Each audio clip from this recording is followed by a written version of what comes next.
Children, today we are going to discuss accounting ratios. Okay, what are accounting ratios? So before knowing that, we must know what are ratios. What is ratio? Ratio states the relationship between two arithmetical figures. And accounting ratio establishes the relationship between two financial factors. Those can be a part of balance sheet, they can be part of profit and loss account. So when business want to know relationship between different factors, then it finds out accounting ratio. Accounting ratio is divided into four types: liquidity ratio, solvency ratio, activity ratio, and profitability ratio. Liquidity ratio is also called short term solvency ratio, and solvency ratio is called long term solvency ratio. Activity ratio shows the flow of materials in the business. Okay, means flow of sale and purchase in the business. It determines the turnover of the business, that how is the sale of business, how is the goods purchased, and how frequently they are sold, how frequently payment is received, how frequently payment is made. This type of means day to day activity of business is related to this ratio, so those are evaluated here. Then profitability ratio, here gross profit ratio we determine, operating ratio we determine. Means operating ratio means operating cost, day to day operating expenses of business, what is the operating cost. Then operating profit ratio we determine, then net profit ratio, then return on investment, that whatever investment is done in business, what is the return in proportion of that. Okay, so these many ratios we are going to study.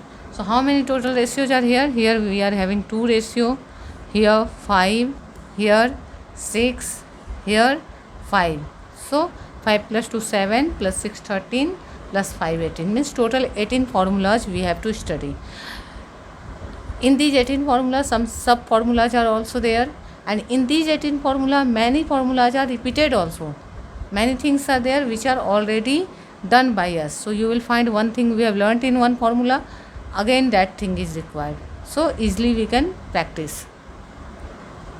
Accounting ratio क्या होता है? Accounting ratio है कि business के जो different factors हैं, जैसे balance sheet के कुछ फैक्टर्स हैं, तो आपस में उनको कंपेयर करना है कि एसेट को लायबिलिटी से कंपेयर करना है, या फिर कितना कैपिटल बिजनेस में इन्वेस्ट किया गया और टोटल एसेट कितना है उससे कंपेयर करना है, या करंट एसेट्स कितने हैं बिजनेस में, करंट लायबिलिटी कितना है उससे कंपेयर करना है. तो ये सब हम लोग अकाउंटिंग रेशियो के थ्रू करते हैं. अकाउंटिंग रेशियो को 4 पार्ट में डिवाइड किया गया है. फर्स्ट को बोलते हैं लिक्विडिटी रेशियो, सेकेंड को बोलते हैं सॉल्वेंसी रेशियो, थर्ड को बोलते हैं एक्टिविटी रेशियो, और फोर्थ को बोलते हैं प्रॉफिटेबिलिटी रेशियो. फिर इन चारों का सब पार्ट है. जैसे लिक्विडिटी रेशियो के 2 पार्ट हैं, एक है करंट रेशियो और एक है लिक्विड रेशियो. सॉल्वेंसी रेशियो के 5 पार्ट्स हैं, एक है डेट टू इक्विटी रेशियो, फिर total asset to debt ratio, proprietary ratio, interest coverage ratio, debt to capital employed ratio.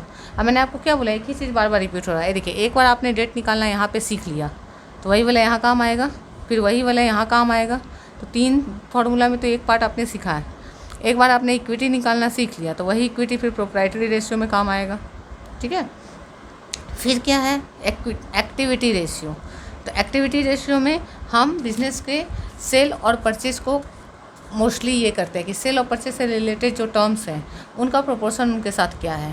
तो inventory turnover ratio, trade receivable turnover ratio, trade payables turnover ratio, working capital turnover ratio, fixed asset turnover ratio, net asset turnover ratio. इतना part इसमें हम लोग जानते हैं. इसके बाद फिर प्रॉफिटेबिलिटी रेशियो आता है, जिसमें ग्रॉस प्रॉफिट जो हम लोग 11 में निकालना सीखे थे, ग्रॉस प्रॉफिट रेशियो निकालते हैं. फिर ऑपरेटिंग रेशियो निकालते हैं कि ऑपरेटिंग एक्सपेंस बिजनेस का कितना है, ऑपरेटिंग कॉस्ट कितना है, उसके साथ रेशियो निकालते हैं. फिर ऑपरेटिंग प्रॉफिट कितना है उसका रेशियो निकालते हैं. फिर नेट प्रॉफिट का रेशियो निकालते हैं. फिर रिटर्न ऑन इन्वेस्टमेंट. ये सब को जो बैलेंस शीट का आइटम है हम लोग बैलेंस शीट के थ्रू समझेंगे, और जो पीएल अकाउंट का आइटम है उसको पीएल अकाउंट के थ्रू समझेंगे. तो इसको हम लोग रिलेट करके समझेंगे कि आसानी से समझ सकें.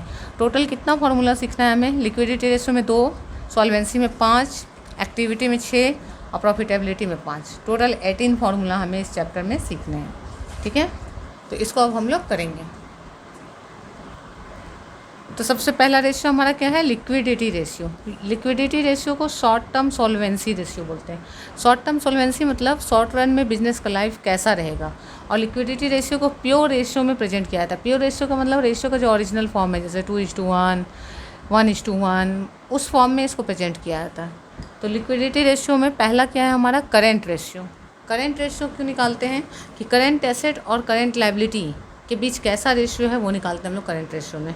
तो करेंट एसेट क्या होता है हमने बैलेंस शीट में पढ़ा था, और करेंट लायबिलिटीज़ क्या होता है तो वो भी हमने पढ़ा हुआ है। तो करेंट एसेट और टोटल को करेंट लायबिलिटी के टोटल से डिवाइड करते हैं तो हमारा आ जाता है करेंट रेशियो। ठीक है, इसको हम लोग अच्छे से यहाँ देख सकते। ये देखिए, ये है सारा करेंट एसेट का लिस्ट, मतलब इस करेंट एसेट का टोटल को इस करेंट लायबिलिटी से जब डिवाइड करेंगे तो हमारा क्या आएगा, करेंट रेशियो। मतलब इसका और इसका रिलेशन, मीन्स इक्विटी का थर्ड आइटम और एसेट का second item, current asset divided by current liability. पूरा बैलेंस शीट से आ रहा है। अगर क्वेश्चन में बैलेंस शीट भी दे दे तो हम यहाँ से इसका टोटल उठा लेंगे, यहाँ से इसका, और ये बन जाएगा। नेक्स्ट को फॉर्मूला क्या है, लिक्विड रेशियो। लिक्विड रेशियो को क्विक रेशियो भी बोला जाता है और एसिड टेस्ट रेशियो भी बोला जाता है। करेंट रेशियो में क्या होता है, शॉर्ट टर्म में बिजनेस के पास क्या लिक्विड है, मतलब कितना मनी है जो कि कैश में कन्वर्ट किया जा सकता है विदिन 1 ईयर, वो हम लोग निकालते हैं। लिक्विड रेशियो में निकालते हैं कि जल्दी से जल्दी कितना मनी है जिसको हम कैश में कन्वर्ट कर सकते हैं, वो लिक्विड एसेट होता है, और उसका करेंट लायबिलिटी के साथ क्या रेशियो है।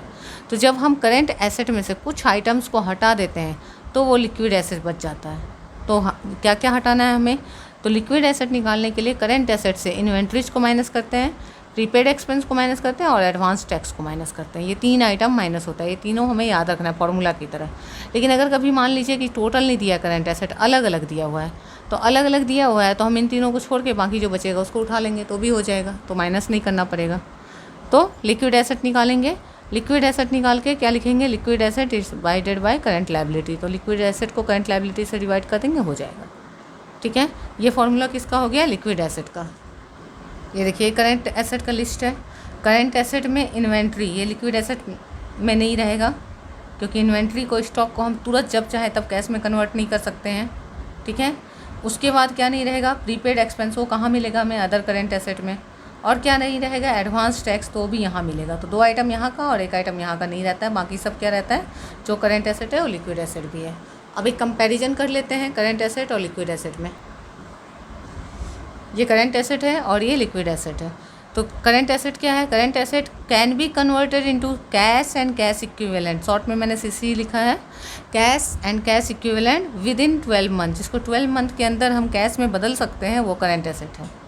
लिक्विड एसेट क्या है, liquid assets can be converted into cash and cash equivalent very shortly, मतलब 1 साल से भी कम पीरियड में, जब आप चाहें तो 10 दिन 15 दिन में, या फिर हो सकता है 1-2 दिन में भी, या 2-3 महीने में, मतलब शॉर्टेस्ट टाइम में हम इसको कैश में कन्वर्ट कर सकते हैं।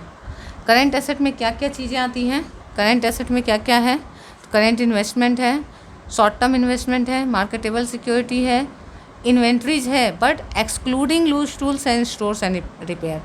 हमें याद रखना है कि जब भी अकाउंटिंग रेशियो में हम इन्वेंट्री लेंगे तो लूज टूल्स और स्टोर एंड स्पेयर को एक्सक्लूड करके ही लेंगे हमेशा। अकाउंटिंग रेशियो के लिए इन्वेंट्री जब भी हमें कैलकुलेट करना है तो अगर उसमें ऐड किया हुआ है लूज टूल्स और स्टोर्स एंड स्पेयर्स तो उसको लेस कर देंगे, और अगर ऐड नहीं किया हुआ है तो उसको टच ही नहीं करेंगे, उसको छोड़ देंगे, इग्नोर कर देंगे।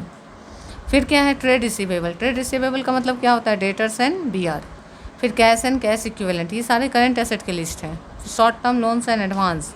Other current asset, other current asset में क्या क्या आता है, प्रीपेड एक्सपेंस आता है, अक्रूड इनकम आता है, एडवांस टैक्स आता है। तो जिसमें से प्रीपेड एक्सपेंस और एडवांस टैक्स जो है, और ये जो है इन्वेंट्री, ये 3 हमारा हट जाता है। किसके समय हट जाता है, जब हम लिक्विड एसेट निकालते हैं। तो देखिए लिक्विड एसेट में क्या क्या है, liquid asset can be converted into cash and cash equivalent very shortly. Liquid assets include, क्या क्या है लिक्विड एसेट में, करंट इन्वेस्टमेंट यहाँ भी है, शॉर्ट टर्म इन्वेस्टमेंट यहाँ भी है, मार्केटेबल सिक्योरिटी यहाँ भी है। इसके बाद आ गया ट्रेड रिसीवेबल, मीन्स इन्वेंट्री को छोड़ दिया, इन्वेंट्री नहीं आया, क्या आ गया, ट्रेड रिसीवेबल। फिर कैश एंड कैश इक्विवेलेंट, फिर short term loans and advance.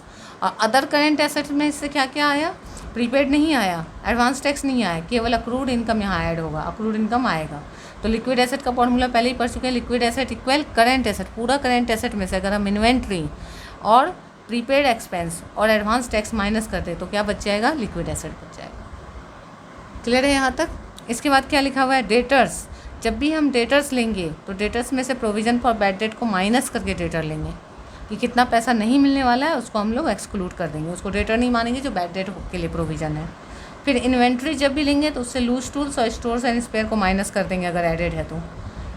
Working capital का अगर फॉर्मूला है, वर्किंग कैपिटल का फॉर्मूला है current assets minus current liability. तो अगर किसी क्वेश्चन में करेंट रेशियो पूछे या लिक्विड रेशियो पूछे और करेंट एसेट और करेंट लायबिलिटी में से एक चीज़ ना दिया हो लेकिन वर्किंग कैपिटल दिया हो, तो इस फार्मूला का हेल्प से हम लोग करेंट एसेट या लायबिलिटी जो मिसिंग होगा वो निकाल सकते हैं, क्योंकि working capital equal current asset minus current liability. तो अगर करेंट एसेट निकालना है तो working capital plus current liability, और अगर करेंट लायबिलिटी निकालना हो, मान लीजिए करेंट लायबिलिटी निकालना है तो करेंट लायबिलिटी इक्वल क्या हो जाएगा, तो करेंट लायबिलिटी अगर निकालना होगा तो वर्किंग कैपिटल माइनस हो जाएगा, तो current asset minus working capital. तो इस तरह से तीनों में से कोई भी एक चीज़ निकाल सकते हैं जो भी दिया हो, और जब वो निकल गया उसके बाद फार्मूला का जो डिमांड है वो बना सकते हैं। ठीक है, तो इस तरह से हमारा लिक्विड रेशियो का जितना कंटेंट है वो हमने यहाँ कवर कर लिया। सबसे पहले हम लोग सारा फार्मूला को डिस्कस करेंगे 1 to 1, जैसे लिक्विडिटी रेशियो करेंगे, फिर सॉल्वेंसी रेशियो करेंगे, फिर एक्टिविटी रेशियो, फिर प्रॉफिटेबिलिटी रेशियो। चारों फार्मूला को पहले अच्छे से समझ जाएंगे, क्योंकि अगर फार्मूला समझ गए तो सम बनाना आसान है। एक बार फार्मूला समझ जाएंगे तो फिर हम लोग सभी का टॉपिक वाइज प्रैक्टिकल क्वेश्चंस उठाएंगे। ठीक है, तो ये वीडियो फ्रूटफुल लगा कि नहीं मुझे बताइए। Thank you all.